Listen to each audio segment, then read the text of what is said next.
Big question to start with, Gemma. Why are so many athletes picking up bone injuries? And I guess this is more in the context of endurance athletes, but team sport and other sport athletes are not at risk either. They're still at risk. Complicated that, didn't I? Yeah, it's probably coming out a lot more in even social media and hearing it talked a lot about more because of how many people have gotten into running and how big that kind of community has grown over the past couple of years.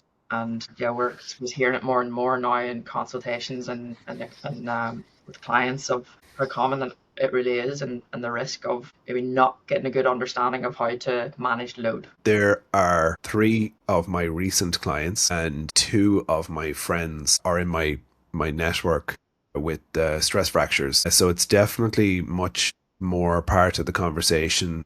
But we were just saying before we started the podcast this morning that there's a lot of people wouldn't even make a connection between bone injuries like a stress fracture and nutrition. They wouldn't have seen that connection before. So there's probably a lot of people out there, maybe athlete or non-athlete, or people are beginning to run competitively that they're not even conscious of it. Yeah, maybe didn't even change their eating habits at all, and all of a sudden they've got this spike in energy expenditure, and they're doing a lot more running and training. And yeah, if you don't change those supportive habits around that change in load, then that's where the risks just start continuing to compound. And sometimes it's not until an injury actually happens that people would actually go and maybe build up this little bit of knowledge. So it's just about building that awareness and creating a more protective and being a bit more proactive with your approach to increasing your training, or getting an understanding of what would actually allow you to keep progressing and support your health, not just your actual performance. Without becoming too medical, when we think about bone injury, what's the best way of explaining what a stress fracture is? I mean, we had our science chat this morning, and we were going through the research around it. In very simple terms, what's the best way to describe it? Maybe we can both give a very simple explanation. Running is probably the most common that we'd see when people are picking up stress fractures, but it's knowing the recognizing how much force that you're putting through your feet or your body when you're taking a step. And then if you've got a training schedule that is, you're covering huge distances week on week, it's noticing how or recognizing how that compounds over time. So if you're putting all this force through your feet and not matching that with the recovery that's needed, then your bones are slowly over time, bit by bit, are wearing down. And we just need that protective, those recovery, the nutrition, the sleep, the a time for adaptation to ensure that you can protect it. So there's phases when it comes to a stress fracture. So it's not straight away that it can just happen. It's gradual and it's over time. And we mentioned this morning it's just recognizing that inflammation might be the first part of it, edema, and then moving into maybe more bone stress injuries, and then the final phase is that stress fracture. So it's hopefully not waiting until the end to actually have that intervention. It's recognizing early signs, but more importantly, the protective mechanisms you can put in place beforehand. You were listening, or maybe you knew it already. I didn't. I didn't know about the different stages. Not like that. I didn't. And I think just I suppose we did talk about the symptoms then, and it can be tenderness and soreness, but it's gradually coming on, and a lot of athletes mightn't even know, like, where is this pain coming from? So it's just important to be aware. You've got muscle injuries are just so much more common, and people even be more familiar with them, whereas bone injuries are going to feel they're going to feel different, and there could be a bit of confusion around it. But I think even drawing awareness to it, exactly like you've described, and that there are those different stages. Our bones are unbelievably strong, so but it's still recognizing the load is a variable here that can, over time, you talked about that repetition and that repeated demand. So if you've got that real spike in load, that's the first kind of key thing. A spike in load, then there's stress, there's inconsistency in sleep, and then inadequate intake of energy and key nutrients. And we talked about those as well. There's vitamin D status, calcium, phosphorus, vitamin K, vitamin C. So, but it's really when you've got the combinations here of you've got the load, you got the training demand, and it's also athletes maybe they mightn't have a spike in load, but they're very high training volumes and they're not meeting these nutrient needs consistently. There's when the mismatch can happen. hmm I think it's sometimes hard to recognize like the spike in load, but we were given a report at the end of the season of our whole load, and I just thought it was actually mad to see how much you're putting your body through like week on week, and then to not have that break where a lot of runners like they don't have these maybe in season, off season periods, and unless you are paying attention to what that load looks like and if there are changes, not just in your training, but if there are actually, like you said, the life changes that we probably don't consider, how that might need to you might need to adjust your training in certain phases depending on what you're going through. Yeah, I think that reference there with feedback on you and your load is very interesting. And I think immediately I was thinking about the amount of athletes who don't have that feedback. They're their own performance team. They don't have a multidisciplinary team. They don't have a physio or the medic or a coach. They might be just using an app. You can make such rash decisions based on that if you are just making your own. It's very emotional sometimes, depending on how you're feeling. If you don't have someone to maybe bring back perspective. Yeah, and it's a massive variable because even you explaining there, I was thinking, and even like Gemma is very aware, she's a practitioner, she's a professional, she's had all this access to information, but yet even you are talking about that and the value of it and having a greater sense of awareness of what you're putting your body through on a weekly, monthly, season long training plan or performance plan. Yeah, the way it can be displayed as well can be incredibly helpful if it is when you like you're not just looking at the day-to-day data, which a lot of people do. It's how you can maybe appreciate that this is like a cumulative effect. That if we don't have these interventions in place or the support around it, what can happen over time? Because it's Mm. not just now, it's like the risks of it happening again are high, and protecting like the long term, like your ability to stay in this game long term. Yeah. When I think about this and I think about people who can fall into a trap of increased demand and then not prioritizing lifestyle related habits and routines to help prevent it. I think about competing goals, the pressures that sometimes athletes can feel to look a certain way, hit certain performance markers, and then that undermining their nutrition demands. So there's a paper that we got this morning from Brendan, who sends on papers from time to time about the importance of language.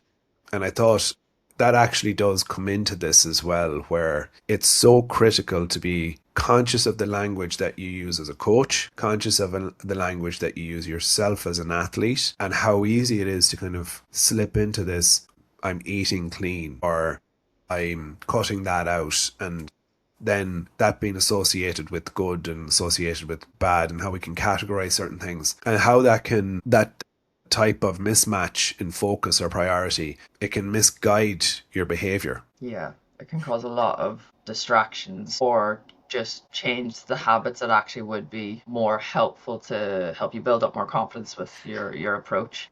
And you can get yourself into a hole of thinking that's really not helpful. We talk about it a lot and with clients is like what can happen when you bring that awareness to the words that you're saying and how you're viewing and your approach to the language about yourself or what you do. But it can be a real eye opener the first time someone actually starts paying attention to that. Yeah, and in the paper it talked about energy intensity, and then it talked about recovery adaptation. So carbohydrate intensity and then energy for adaptation and recovery.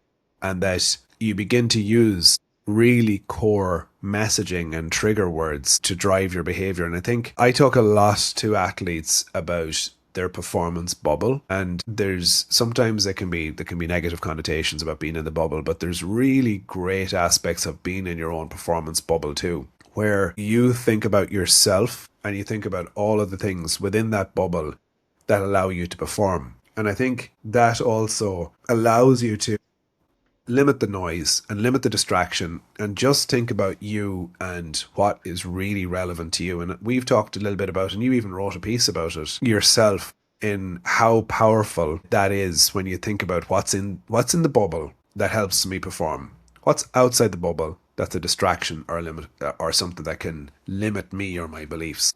Actually carefully designing that, I think you can easily just go day to day and just let the influences around you dictate what happens.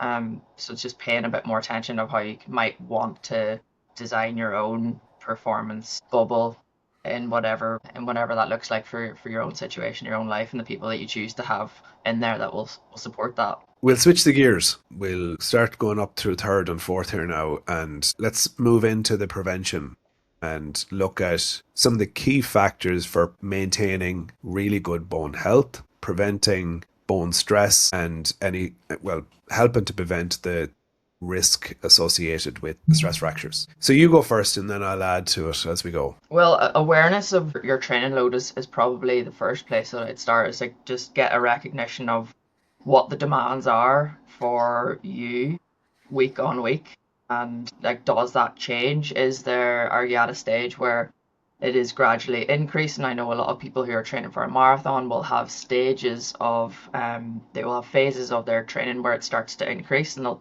talk a lot about the load that's going to be placed upon them. Having that as a starting point just to know what that is, and then we can get an understanding of from a nutritional point of view and from a recovery point Go, of view.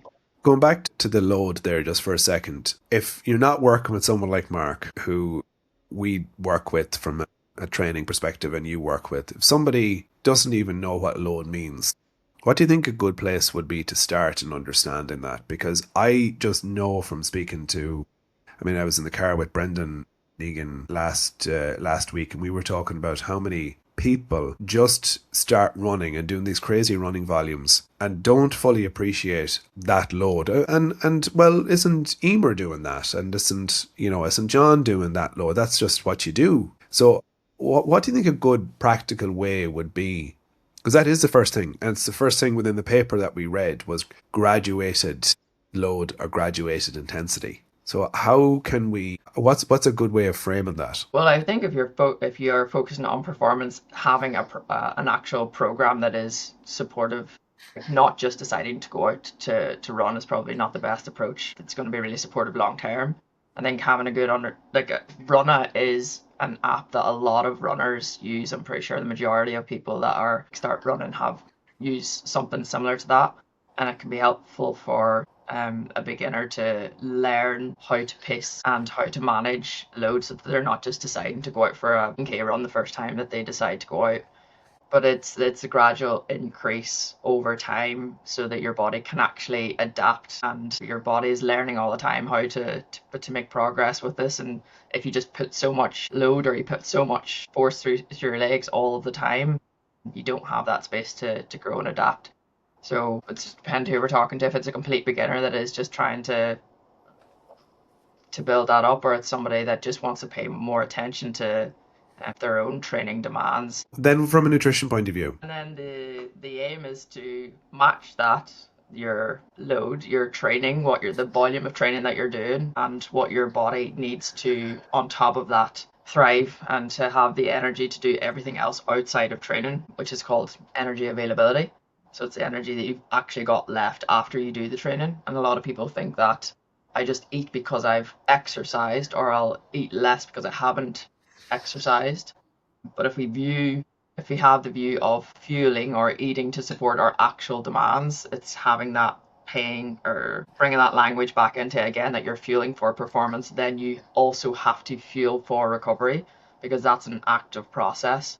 So bringing the attention to the differences in your training days when you're adapting, and viewing that as an opportunity to introduce different quality of foods and nutrients that will support that process. Going into the other nutrients, it was vitamin D. So obviously you mentioned the calories, and then the key nutrients: calcium, vitamin D, adequate protein, phosphorus, magnesium, and then the micronutrients: zinc, copper, and boron. Vitamins K, C, and B. And I suppose when we think about performance nutrition, that's really getting into the detail. We know people just want to eat. They want a plan that will make sure that they have these nutrients.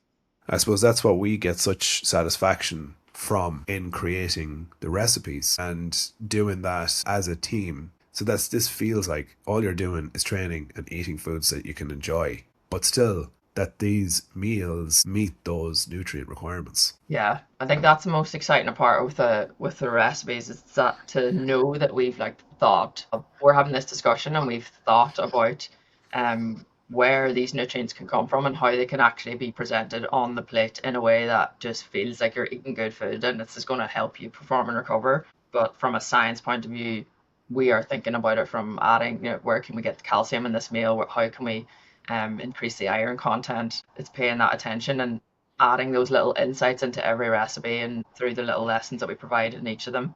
So it's yeah, it's cool how it all comes together like this and makes it actually practical, not just saying vitamin D and calcium and it's where it comes from. But I think we are demonstrating to ourselves how important it is for us to stay on top of this discussion and this work. And I think that really has come through over the recent weeks and months, where if you're not engaging in the research around this and you're thinking about your practice with the athletes that we're working with, I guess what I'm saying is we as practitioners, we really have to stay on top of this. It's not like you learn this once and then that's your standard practice. You have to be engaging in this over and over and over because there's a massive complexity to it. But then I was saying this morning, I couldn't find any other word except excitement, because I feel like we as a team are going up and up and up the levels because of our own process. So we're starting to see the connections between the research and practice and what's happening in the field and what's happening with the athletes that we're working with.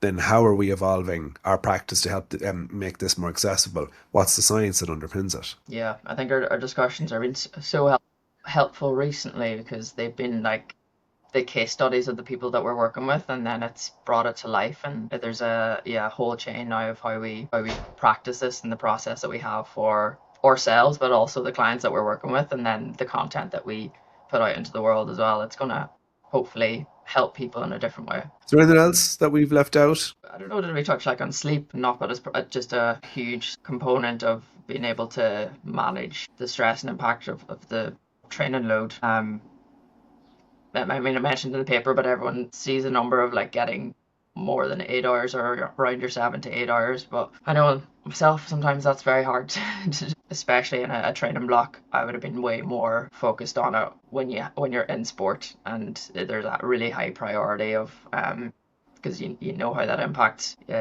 your ability to have a good session and to recover well. So just recognizing that it's nutrition, but also have a look at your sleep and honestly ask yourself what the average across the week is and see can is there a target that could be um that could be set as a little action plan for you to help maybe get closer to that 7 to 8 hours. Yeah, and I use this over and over again, but I think about the work you do, the stimulus that's created, the building blocks that's available to adapt, and then that the incubation, like the opportunity for growth and development, happens during that period. And if you're tightening that all the time, not only are you reducing the opportunity for that adaptation and that improvement from a performance perspective to come through, you're actually also creating more of a demand or stress response on the body, undermines that adaptive process.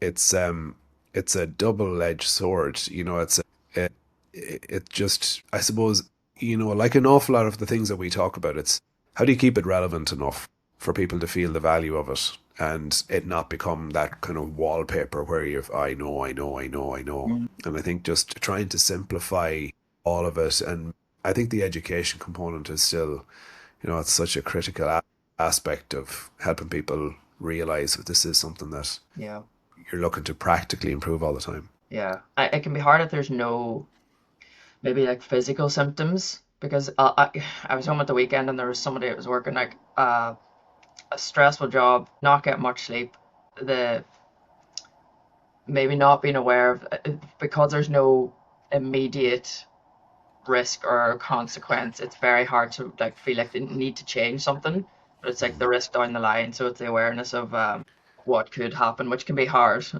Be hard if there's no, I don't know, not waiting until something happens, basically. Yeah, yeah, Yeah. That was good. Thanks, Gemma. Hopefully, those who are listening have a better understanding of the demands on their body. What are the factors or variables for bone health and reducing the risk of bone stress or bone or stress fractures? What? Yeah. What I was going to say, what was your winning moment this week? I feel like it's been. I know you were home. I feel like it was a really good week. A nice blend. Well, for me and for you. Yeah, what was my winning moment? Did you have any winning moments? Any big wins? Small wins? I need to write them down. You go first. A lot of mini ones. A lot. I had a great week. I'm trying to think of one. Right, I'll give you two very quick ones. I met my no, I can actually feel like I can call him my friend, but also an athlete I've been working with now for some time, Gavin Tiernan, who's home from America, the golfer. And it was amazing to meet up with him, but it was amazing to go and we went and we golfed on Tuesday morning. And my winning moment was, I don't know, like it's more of a general observation than a specific moment, but he's evolved. He's more mature. He's physically developed. He's stronger, and his presence, like his very presence, has changed. Even though he's exactly the same person, you can just feel like there's that underlying confidence that's strengthened and more sure of himself and his ability. And I think just then to watch him in action up close. My friend Finn was with me, and Finn said, we were talking about Gavin's game, and he said, it's just like being on TV. Like it's like watching a pro. And what was, I think, so interesting about the whole dynamic was we have unbelievable chats and the psychology of the game and preparation. But he had a very bad start. He had a really bad start. I think he was five over in the first two or three holes. He didn't start well because he was just having fun and he wasn't dialed in. But by the end, he had something like four birdies and two eagles and had like an insane round and how he recovered. But to watch him go from having a bad start, because that's what we talk about all the time. What's his process rather than the outcome? And how do you deal with those little setbacks? And to watch that in front of my eyes at that level was it felt like the closest I've been in a while to just top level sport. And even though it was just a friendly game, just to see it up close, it's savage. Yeah, you wouldn't get that just through speaking, or it's so different when No. you actually see all of it in practice come to Yeah. life. Yeah, Yeah. yeah. Well, I said my mine last week about the experience of I said I was going to watch the games. I'm watching one of my clients play was probably a really good start to, well, it was the end of the week. But I'd say my winning moment from the week was probably just being at home. I had no plans to come home. It was planned for going back in June, and I feel like going into it, I was like, oh, this is such a rush and an inconvenience, and there's so much travel involved in it. But when I was there, I was like, this is actually so nice. And just a couple of days being back by the sea and eating good food and being with my family was really nice, good reset, and it always helps like coming back with energy in a different way and thinking about different things. So that was my winner moment. Really nice. Yeah. Grounds, yeah. Thanks everyone for listening. Thank you. See you again next week. See you next week.